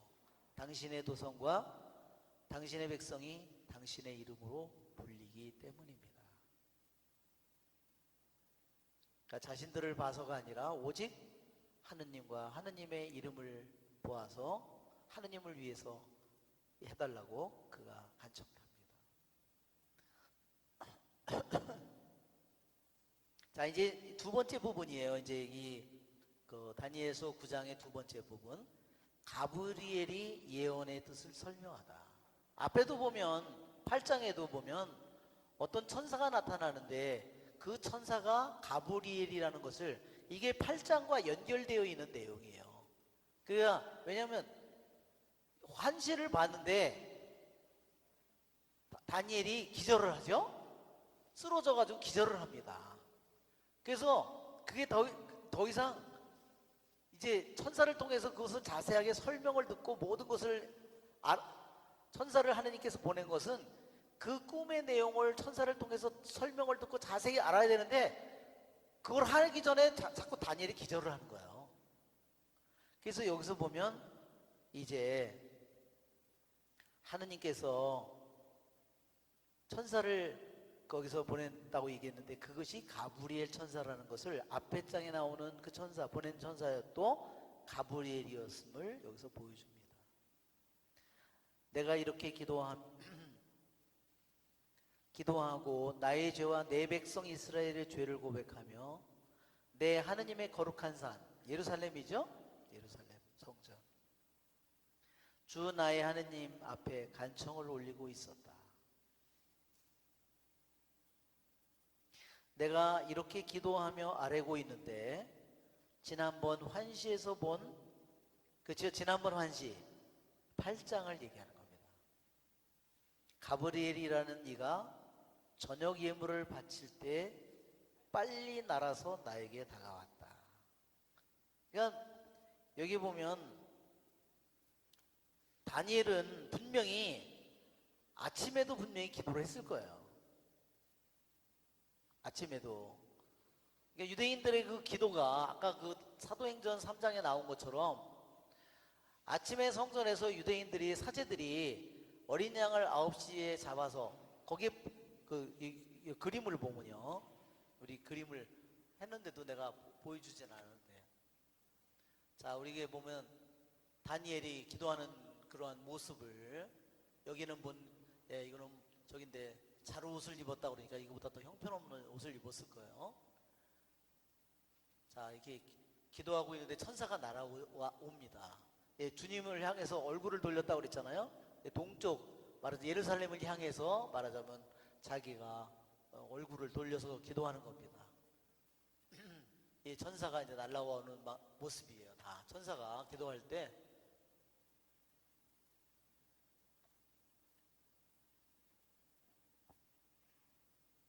다니엘이 기도하는 장면인데, 자, 이게 타미드 제사입니다.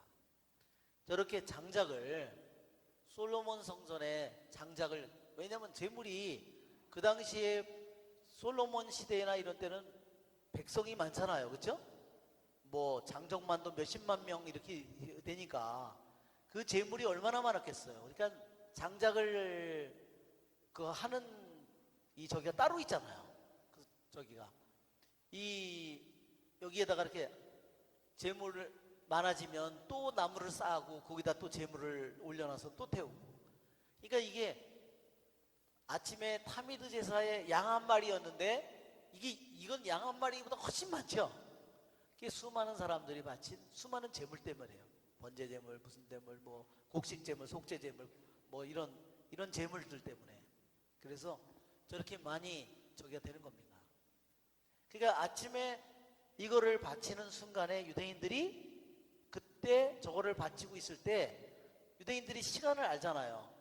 그러니까 해나 이런 게 보면 벌써 이게 하고 또 저런 걸 제물을 바칠 때 나팔을 부니까 그 사람들이 그 시간이 되면 멀리 있는 사람도 전부 다 시편을 바치면서 그 다음에 뭐를 바쳐요? 그 다음에 자기네들이 18기도를 바친다는 겁니다. 그러니까 그것이 유대인들의 기도 시간이라는 거예요. 예루살렘 성전에서 타미드 제사를 아침 9시, 오후 3시에 바치는 그 순간에 이스라엘에 있는 모든 사람들이 그 시간에 같이 맞춰서 시편을 바치고 18기도를 바치는 것이 그들의 기도 생활이었다는 겁니다. 아시겠죠? 그러니까 오후 3시에 예수님이 십자가에서 못 박혀 죽는 그 순간이 무슨 시간이에요? 타미드 제사가 바쳐지는 순간이에요. 그러니까 무슨 제물이라 해서 타미드는 영원한 제물, 계속적인 제물, 항구한 제물이라 했어요. 끊임없이 바쳐지는 제물이라 했어요. 그러니까 여기도 보면 분명히 단식하고 잣옷을 입고 다니엘이 아침 저기서부터 그가 아침 9시부터 제물을 바치고 할 때 그가 같이 시편을 바치고 18기도를 바치고 이 기도를 바치면서 끊임없이 그가 오후 3시에 할 때까지 기도를 바치는 때 천사가 날아왔어요.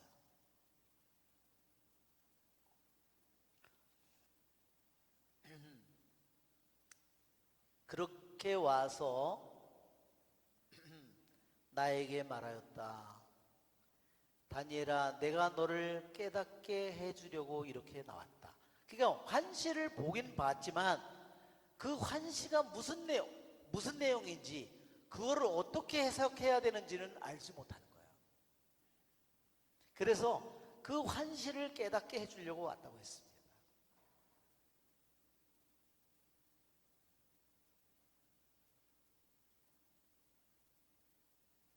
그러니까 우리들이 여기에 제대에 있으면 우리가 타미드 제사에는 어린 양을 바치잖아요. 양을 바치잖아요.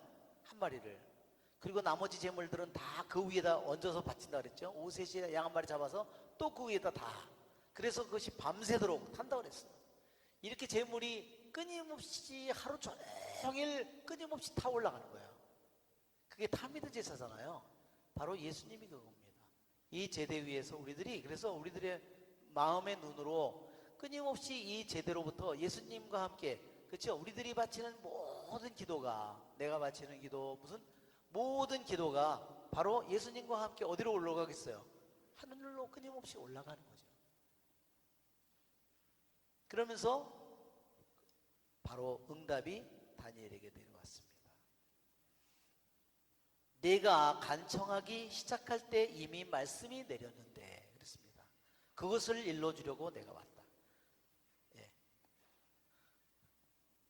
예, 우리 보다신 분이 성경 강의를 하고 있는데,